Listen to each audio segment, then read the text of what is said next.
আসসালামু আলাইকুম। সংবাদে আপনাদের সবাইকে স্বাগতম জানাচ্ছি। আমি তানভীর হাসান। শুরুতেই সংবাদ শিরোনাম। ইরানকে আবার মহান করুন লেখা টুপি দিয়ে কি ইঙ্গিত দিলেন ট্রাম্পের মুখে অস্ত্র হাতে তুলে নেওয়ার হুঁশিয়ারি কলম্বিয়ার। ট্রাম্পের পদক্ষেপে ইরানের সঙ্গে যুদ্ধের শঙ্কা বাড়ছে। ইরানকে আবার মহান করুন লেখা টুপি দিয়ে কি ইঙ্গিত দিলেন ট্রাম্প। ভেনেজুয়েলার প্রেসিডেন্ট নিকোলা মাদুরোকে কারাকাসের সেফ হোম থেকে তুলে যুক্তরাষ্ট্রে নিয়ে যাওয়ার পর মার্কিন প্রেসিডেন্ট ডোনাল্ড ট্রাম্পের একটি ছবি নতুন করে বিতর্কের জন্ম দিয়েছে। ছবিতে তাকে মেক ইরান গ্রেট অ্যাগেন, ইরানকে আবার মহান করুন লেখা এবং তাতে তারই সই করা একটি টুপি হাতে দেখা যাচ্ছে। এই টুপি ইরানের সঙ্গে নতুন করে যুদ্ধের আশঙ্কা বাড়িয়ে তুলেছে। ট্রাম্পের ঘনিষ্ঠ মিত্র ও উগ্রপন্থী পররাষ্ট্রনীতির সমর্থক মার্কিন সিনেটর লিন্ডসে গ্রাহাম সোমবার এক্সে, সাবেক টুইটার, ছবিটি পোস্ট করেন। এতে তিনি লিখেছেন, ট্রাম্প যুক্তরাষ্ট্রকে বিশ্বের কাছে আরও শক্তিশালী করেছেন। তিনি আরও লিখেছেন, আমি মার্কিন হিসেবে গর্বিত। ইরানের সেই সাহসী মানুষদের সৃষ্টিকর্তা রক্ষা করুন যারা স্বৈরাচারের বিরুদ্ধে লড়াই করছেন। ট্রাম্পের বিখ্যাত slogan make America great again, আমেরিকাকে আবার মহান করুন স্লোগানকে পরিবর্তন করে এই টুপি বানানো হয়েছে। টুপিতে ১৯৭৯ সালের ইসলামী বিপ্লবের আগের ইরানের পতাকার ছবি রয়েছে, যা সরাসরি ইরানের সরকার পরিবর্তনের ইঙ্গিত দেয়। গত রোববার রাতে ফ্লোরিডা অঙ্গরাজ্য থেকে ওয়াশিংটনে ফেরার পথে মার্কিন প্রেসিডেন্টের নির্ধারিত বিমান এয়ারফোর্স ওয়ানে ছবিটি তোলা হয়। রিপাবলিকানপন্থী হিসেবে পরিচিত মার্কিন সংবাদ মাধ্যম ফক্স নিউজকে দেওয়া সাক্ষাৎকারে এই টুটি মাথায় পরে গ্রাহাম বলেন, আমি প্রার্থনা করি যে ২০২৬ সাল যেন সেই বছর হয় যখন আমরা ইরানকে আবারও মহান করতে পারব। গত রোববার ট্রাম্প ইরান সরকারকে হুমকি দিয়ে বলেছেন, ইরানি নিরাপত্তা বাহিনী যদি বিক্ষোভকারীদের হত্যা করে তবে যুক্তরাষ্ট্র সামরিক হস্তক্ষেপ করবে। তিনি সাংবাদিকদের বলেন, তারা যদি আগের মতো মানুষকে হত্যা করা শুরু করে তবে যুক্তরাষ্ট্রের পক্ষ থেকে তারা খুব কঠিন আঘাত পাবে। গত বছরের জুনে যুক্তরাষ্ট্র ও ইসরায়েল যৌথভাবে ইরানের ৩টি প্রধান পারমাণবিক কেন্দ্রে হামলা চালিয়েছিল। জবাবে ইরান দোহার একটি মার্কিন বিমান ঘাঁটিতে মিসাইল হামলা চালায়। পরে একটি যুদ্ধবিরতি হলেও গত সপ্তাহে ট্রাম্প আবারও হুমকি দিয়ে বলেছেন, ইরান যদি তাদের পারমাণবিক কর্মসূচি বা মিসাইল ভান্ডার পুনর্গঠন করার চেষ্টা করে তবে তিনি তাদের ধুলায় মিশিয়ে দেবেন। ভেনেজুয়েলায় মার্কিন বাহিনীর সাম্প্রতিক বিতর্কিত অভিযানের পর রাজনৈতিক বিশ্লেষকেরা মনে করছেন ট্রাম্পের পরবর্তী লক্ষ্য হতে পারে ইরান।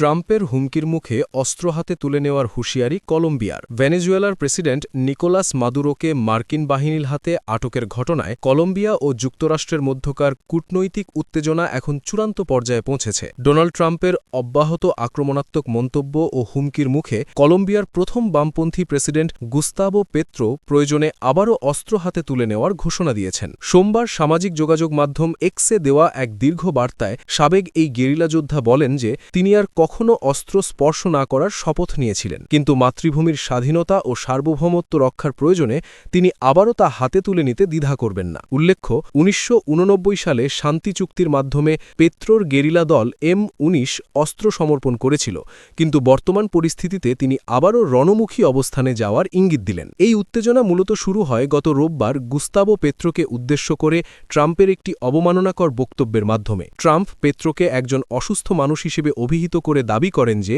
তিনি কোকেন উৎপাদন ও যুক্তরাষ্ট্রে পাচার করতে পছন্দ করেন। কোনো প্রমাণ ছাড়াই মার্কিন প্রশাসন পেত্রোর পরিবারের ওপর আর্থিক নিষেধাজ্ঞা আরোপ করেছে এবং মাদকবিরোধী মিত্রদেশের তালিকা থেকে কলম্বিয়াকে বাদ দিয়েছে। এর আগে গত শনিবার ভোরে ভেনেজুয়েলায় নজিরবিহীন হামলা চালিয়ে মাদুরো দম্পতিকে অপহরণ করার পর থেকেই পেত্রো যুক্তরাষ্ট্রের এই পদক্ষেপের তীব্র নিন্দা জানিয়ে আসছেন। বর্তমানে ক্যারিবীয় সাগরে যুক্তরাষ্ট্রের বিশাল রণতরী মোতায়েন এবং ভেনেজুয়েলার তেলিবাহী জাহাজ জব্দের ঘটনা এই অঞ্চলে যুদ্ধের দামামা বাজিয়ে দিয়েছে। মার্কিন সামরিক আগ্রাসনের সমালোচনা করে পেত্রো সতর্ক করেছেন যে ভুন গোয়েন্দা তথ্যের ভিত্তিতে বা কৃষকদের ওপর বোমা ফেললে হাজার হাজার মানুষ আবারও গেরিলা বাহিনীতে যোগ দেবে। তিনি মনে করেন একজন জনপ্রিয় প্রেসিডেন্টকে আটক করার ফলে আমেরিকা ব্যাপক জনরোষের মুখে পড়বে। পেত্রো দাবি করেন যে তার মাদক বিরোধী নীতি যথেষ্ট শক্তিশালী এবং তার দেশের সেনাবাহিনীর ধৈর্যেরও একটা সীমা আছে। বিশ্লেষকদের মতে ২০২৬ সালে কলম্বিয়ায় অনুষ্ঠিতব্য জাতীয় নির্বাচনকে সামনে রেখে ট্রাম্প প্রশাসনের এই চাপ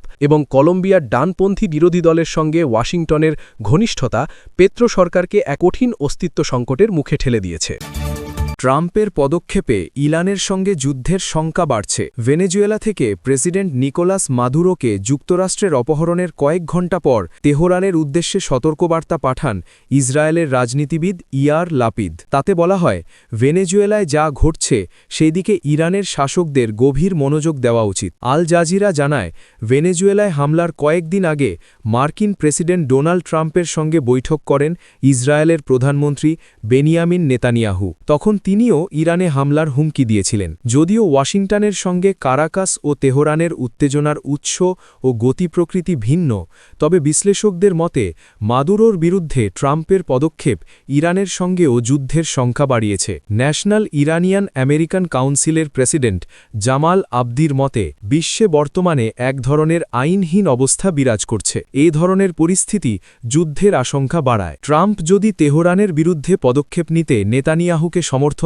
দেন, তাহলে ইরানের সঙ্গে যুদ্ধ বাঁধানোর পক্ষগুলো নতুন গতি পাবে। সেন্টার ফর ইন্টারন্যাশনাল পলিসির সিনিয়র ফেলো নেগার মোর্তাজাভিও বলেন, ভেনেজুয়েলায় হামলার মধ্যে দিয়ে ট্রাম্পের উচ্চাকাঙ্ক্ষামূলক মানসিকতা ফুটে উঠেছে। এই মুহূর্তে মার্কিন প্রশাসনের সঙ্গে ইরান আলোচনায় বসতে আগ্রহী নয়, কারণ কারো আত্মসমর্পণ আদায় করাটাই বর্তমান মার্কিন প্রশাসনের লক্ষ্যে পরিণত হয়েছে। মার্কিন পররাষ্ট্রমন্ত্রী মার্কো রুবিও শনিবার ইঙ্গিত দেন, মাদুরোকে অপহরণের ঘটনাটি ট্রাম্প যুগে ওয়াশিংটনের সব প্রতিদ্বন্দ্বীর জন্য একটি বার্তা। ডোনাল্ড ট্রাম্প যদি কোনো কিছু করতে চাওয়ার কথা বলেন, তাহলে বুঝতে হবে তিনি সেটি করবেনই। পাল্টা হুমকিতে ইরানের সর্বোচ্চ নেতা আয়াতুল্লাহ আলী খামেনি বলেন, আমরা শত্রুর কাছে নতি স্বীকার করব না, শত্রুকে হাঁটু গেড়ে বসতে বাধ্য করব। ইরানের বিরুদ্ধে ট্রাম্পের হুমকি। ফ্লোরিডাতে ট্রাম্পের সঙ্গে নেতানিয়াহুর বৈঠক হয় গত সপ্তাহে। সে সময় ট্রাম্প হুঁশিয়ারি দেন, ইরান যদি ক্ষেপণাস্ত্র বা পারমাণবিক কর্মসূচি পুনর্গঠন করে, তাহলে যুক্তরাষ্ট্র দেশটিতে ফের হামলা চালাবে। গত জুনে ইরানের একাধিক শীর্ষ সামরিক কমান্ডার ও একজন পারমাণবিক বিজ্ঞানীকে হত্যা করে ইসরায়েল। পরে ওই সংঘাতে যোগ দেয় যুক্তরাষ্ট্র। হামলা করে ৩টি প্রধান পারমাণবিক স্থাপনায়। গত শুক্রবার ইরানকে নতুন করে হুমকি দিয়েছেন ট্রাম্প। ইরানে বিক্ষোভে কয়েকজন নিহত হওয়ার পর ট্রাম্প একটি পোস্টে বলেন, ইরানে কেউ নিহত হলে যুক্তরাষ্ট্র তাদের উদ্ধারে প্রস্তুত। রবিবারও ট্রাম্প এ কথা পুনর্ব্যক্ত করেন। এনআইএসির প্রেসিডেন্ট জামাল আবদি বলেন, ইসরায়েল ইরানের শীর্ষ নেতাদের হত্যার চেষ্টা করেছে। ট্রাম্প নিজেও একাধিকবার আয়াতুল্লাহ আলী খামেনিকে হত্যার হুমকি দিয়েছেন। এমনকি খামেনিকে নির্মূল করার চেষ্টাও হয়েছিল বলে স্বীকার করেছেন ইসরায়েলি কর্মকর্তারা। জামাল আবদি বলেন, ইরানে গেলাম আর তুলে নিয়ে এলাম এমন অভিযান চালানো বেশ কঠিন ও বিশৃঙ্খল হবে, কারণ ওয়াশিংটনকে বাধা দেওয়ার মতো সামরিক সক্ষমতা তেহরানের আছে। কলম্বিয়া, কিউবা ও মেক্সিকোকে সতর্ক করলেন ট্রাম্প। ট্রাম্প কলম্বিয়ার প্রেসিডেন্ট গুস্তাভো পেত্রোকে হুমকি দিয়েছেন। একই সঙ্গে বলেছেন, কিউবার সরকারও শীঘ্রই পতনের মুখে পড়তে পারে। ট্রাম্প বলেন, কলম্বিয়া ও ভেনেজুয়েলা উভয় দেশই খুবই অসুস্থ। তার দাবি, কলম্বিয়ার সরকার পরিচালিত হচ্ছে এমন একজন অসুস্থ মানুষ দিয়ে, যিনি কোকেন তৈরি করেন এবং তা যুক্তরাষ্ট্রে বিক্রি করতে ভালোবাসেন। তিনি এটা বেশি দিন করতে পারবেন না। ট্রাম্প প্রতিবেশী দেশ মেক্সিকোকেও সতর্ক করেন।